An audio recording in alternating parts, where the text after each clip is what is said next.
Hi friends, అందరికీ నమస్కారము. ఈరోజు నేను పెంచుకున్న బొప్పాయి చెట్ల నుండి హార్వెస్ట్ చేయడం మీకు చూపిద్దామని చిన్న వీడియో చేస్తున్నాను.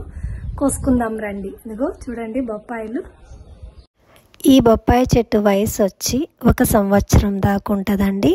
ఇది మేము ఏదైతే బొప్పాయి పండ్లు తెచ్చుకొని అవి కోసి తిన్న తర్వాత అందులో ఉన్న సీడ్స్ కింద పడేసి ఉంటే విత్తనాలు, దాని ద్వారా వచ్చిన చెట్టు అండి. ఇది చాలా బాగా కాసింది. దాదాపు ఇంకా కింద ఒక 1/2 మీటర్ అంతవరకు కాయలు ఉన్నాయి. అందరికీ కోసి ఇచ్చామన్నమాట. ఇదిగో ఈసారి అయితే కోసి మీకు చూపించి వీడియో తీయాలనే ఉద్దేశంతో కోసి చేస్తున్నాము. ఈ చెట్టు ఏంటంటే మెయిన్ కలర్ బాగా రెడ్గా వచ్చిన తర్వాత కోస్తే ఆ టేస్ట్ చాలా వేరనమాట. చూడండి చెట్టు నిండుగా ఎంత క్రాప్ ఉందో. నేనైతే దాదాపు ఒక 20-25 పండ్లు కోసింటాను ఇందులో.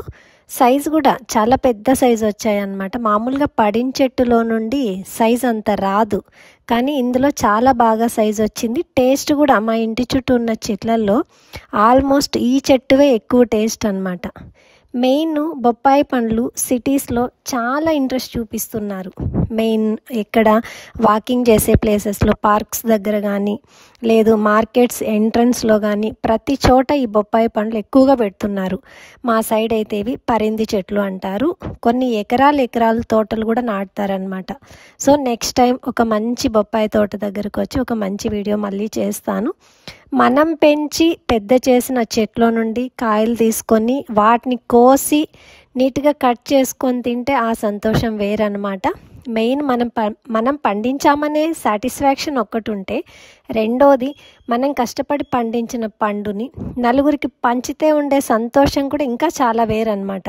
ఇదైతే పిచ్చుకలు కొట్టేస్తున్నాయన్నమాట. అదో పండు బాగా కలర్ వచ్చింది కదా, అందుకోసమనని కోసి మీకు చూపిస్తున్నాను.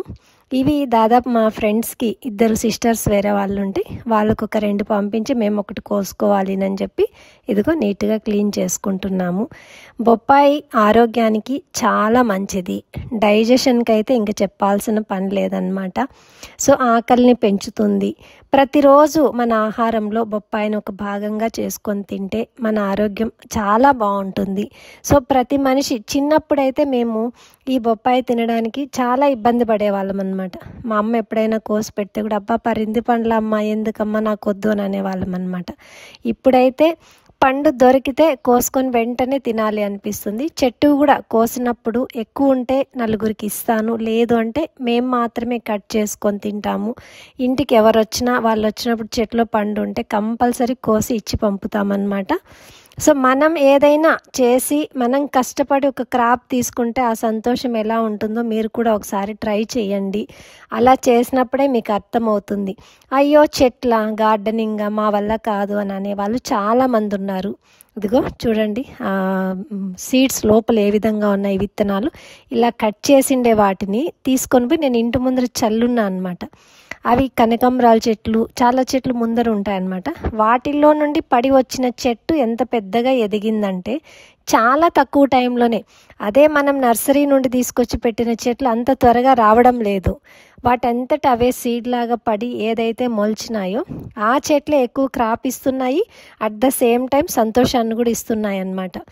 మేమైతే ఎవరైనా కానీ నేను చెప్పేది ఒకటే, ప్రతి ఒక్క పండు మన ఆహారంలో భాగంగా చేసుకుంటే ఆరోగ్యంగా ఉంటాం.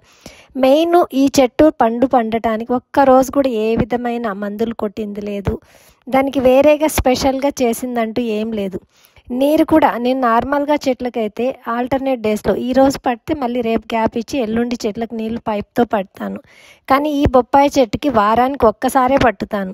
మెయిన్ ఇంకొకటి ఏమంటే ఈ మధ్య మాకు వర్షాలు చాలా బాగా పడ్డాయి. అసలు చెట్లకు నీళ్లు పోసే పని లేకుండా దాదాపు ఒక 20 రోజులు నాకు చెట్లు అంటే కష్టం అని కూడా అనిపించలేదన్నమాట. అంత బాగా వర్షాలు పడ్డాయి. సో మనం ఎంత నీళ్లు పోసి ఎంత ఇది చేసినా వర్షం వల్ల చెట్టు ఎదిగే విధానమే వేరనమాట. సో ట్రై చేసి చూడండి. ఒక్కసారి గార్డెనింగ్ వైపుకి మీరు మనసును మార్చుకున్నారనుకోండి, ఇంకా అది ఒక లెవెల్లో ఉంటుంది. ఫస్ట్ 3 to 4 కుండీస్లోనే స్టార్ట్ చేయండి. ఆ తర్వాత మీరే గార్డెన్ని ఒక ఉద్యానవనంలాగా మార్చుకోలేమా అని ఆలోచిస్తారు. ఇదిగో చూడండి, నేను కోసుకున్న బొప్పాయి పండుని టేస్ట్ చేసి మీకు చూపిస్తున్నాను. చాలా బాగుందండి. ఇప్పటి వరకు కనుక నా ఛానల్ని సబ్స్క్రైబ్ చేయకుండా ఉంటే ఇప్పుడే సబ్స్క్రైబ్ చేయండి, లైక్ చేయండి, షేర్ చేయండి, నా ఛానల్ని సపోర్ట్ చేయండి. Once again thank you so much.